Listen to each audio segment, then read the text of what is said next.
आज हम quantum statics के क्वेश्चन करेंगे, एमसीक्यूज करेंगे, लेकिन उससे पहले हमें ये कुछ बातें पता होनी चाहिए।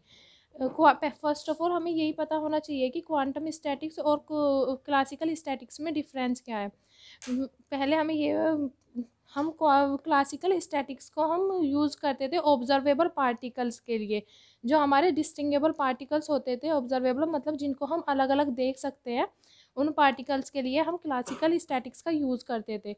और क्वांटम स्टैटिक्स इसीलिए आई थी क्योंकि classical statics non observable particles के बारे में नहीं बता पाई थी। फिर हम क्वांटम स्टैटिक्स का यूज़ करते हैं नॉन ऑब्जर्वेबल पार्टिकल्स के लिए।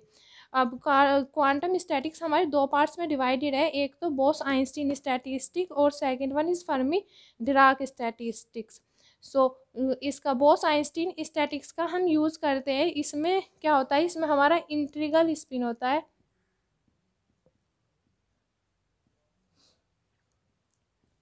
इंटीग्रल स्पिन होता है और इंटीग्रल स्पिन होता है और इसमें सिमेट्रिकल वेव फंक्शन होता है। इसके एग्जाम्पल्स हैं हमारे फोटॉन्स, फिनॉन्स और अल्फा पार्टिकल्स। और सेकंड वन है हमारा फर्मी डिराक स्टैटिस्टिक। इसमें जो हमारा स्पिन होता है वो होता है हाफ इंटीग्रल स्पिन होता है और एंटी सिमेट्रिकल वेव फंक्शन, और ये पावली एक्सक्लूजन प्रिंसिपल को फॉलो करते हैं, जबकि बोयस आइंस्टीन स्टैटिस्टिक पावली एक्सक्लूजन प्रिंसिपल को फॉलो नहीं करते। अब हम कुछ एमसीक्यू करेंगे। हमारा क्वेश्चन फर्स्ट है, in classical physics two or more identical particles are.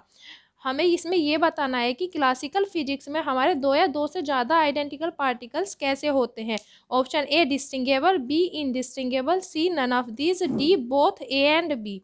So option हमें इसका आंसर है option A is correct, distinguishable. Distinguishable का मतलब है कि जिन पार्टिकल्स को ऑब्जर्वेबल, जो हमें पार्टिकल्स ऑब्जर्वेबल हो सकते हैं, जिन पार्टिकल्स को हम अलग अलग देख सकते हैं।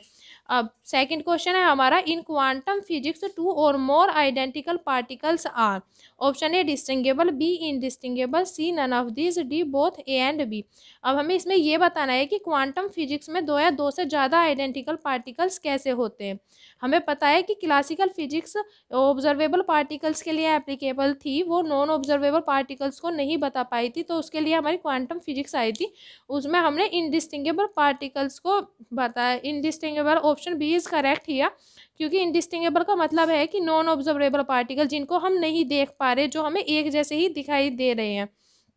नाउ क्वेश्चन नंबर थर्ड है हमारा, classical statics failed to explain. Classical statics क्या नहीं बता पाई थी। Option A black body radiation, option B photoelectric effect, option C energy distribution of electron in metal, D all of these. So classical physics हमारी, classical statics हमारी fail हो गई थी, वो नॉन ऑब्जर्वेबल पार्टिकल्स के लिए fail हो गई थी। ना तो ब्लैक बॉडी रेडिएशन बता पाई थी, ना ही वो हमें फोटो इलेक्ट्रिक इफेक्ट, ना ही energy distribution of electrons in metal. So इसका option D is correct, all of these. Now question number fourth है हमारा, Bose Einstein statistic have wave function. Bose Einstein statistics के पास में कैसा वेव फंक्शन होता है। ऑप्शन ए है हमारा सिमेट्रिकल, बी है हमारा अनसिमेट्रिकल, ऑप्शन सी है हमारा both A and B, D है हमारा none of the. So Bose Einstein statistics का जो वेव फंक्शन होता है वो होता है हमारा सिमेट्रिकल। सिमेट्रिकल वेव फंक्शन होता है बोस आइंस्टीन स्टैटिस्टिक्स के पास में।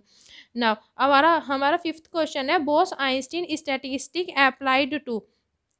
किसके लिए अप्लाई होती है हमारी बोस आइंस्टीन स्टैटिस्टिक, किसके लिए अप्लाई होती है। ऑप्शन ए इलेक्ट्रॉन, बी है हमारा मॉलिक्यूल, सी फोटॉन्स, डी है हमारा ऑल अबव। जैसा कि मैंने स्टार्टिंग में ही बता दिया था कि बोस आइंस्टीन स्टैटिस्टिक हमारा अप्लाइड हुआ था फोटॉन्स के लिए, फिनॉन्स और अल्फा पार्टिकल्स के लिए। So option E C is correct, C correct है यहाँ पे फोटॉन्स।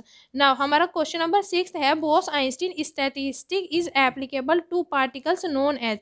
जिन पार्टिकल्स के लिए हमारी बोस आइंस्टीन स्टैटिस्टिक एप्लीकेबल थी, उन पार्टिकल्स को हम क्या बोलते हैं। ऑप्शन ए है हमारा बोसोन्स, बी है हमारा फर्मियोन्स, सी है हमारा गैस मॉलिक्यूल्स और डी है हमारा नन ऑफ दीज।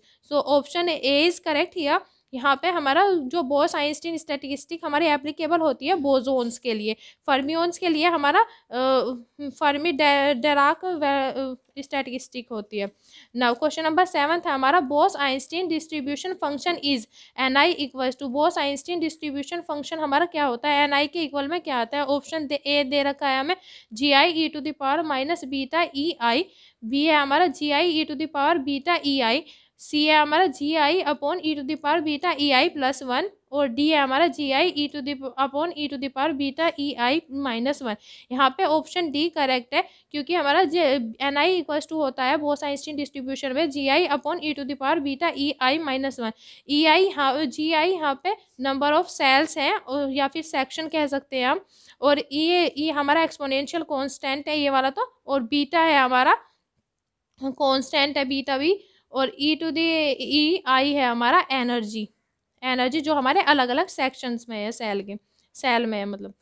और क्वेश्चन नंबर 8 था हमारे Fermi Dirac statistic applied to. Fermi Dirac statistic किसके लिए अप्लाइड हुई थी। Option A electrons, B molecules, C photons, या फिर all of these. So Fermi Dirac statistic हमारा अप्लाई हुआ था इलेक्ट्रॉन्स के लिए। So option A is correct.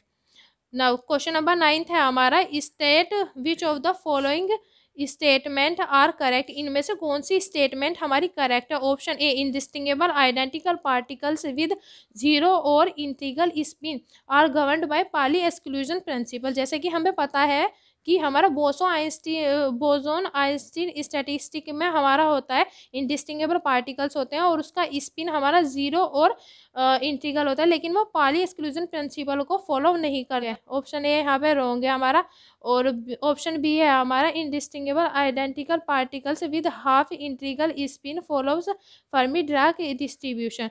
ये ऑप्शन बी करेक्ट है। सी है हमारा distinguishable identical particles follow Bose Einstein distribution, ये भी हमारा रॉन्ग है, क्योंकि बोस आइंस्टीन डिस्ट्रीब्यूशन हमारा यूज़ होता है इनडिस्टिंगेबल पार्टिकल्स होते हैं उसमें, और ऑप्शन डी है हमारा none of the. So 9th का आंसर है हमारा बी, ऑप्शन बी करेक्ट है यहाँ पे।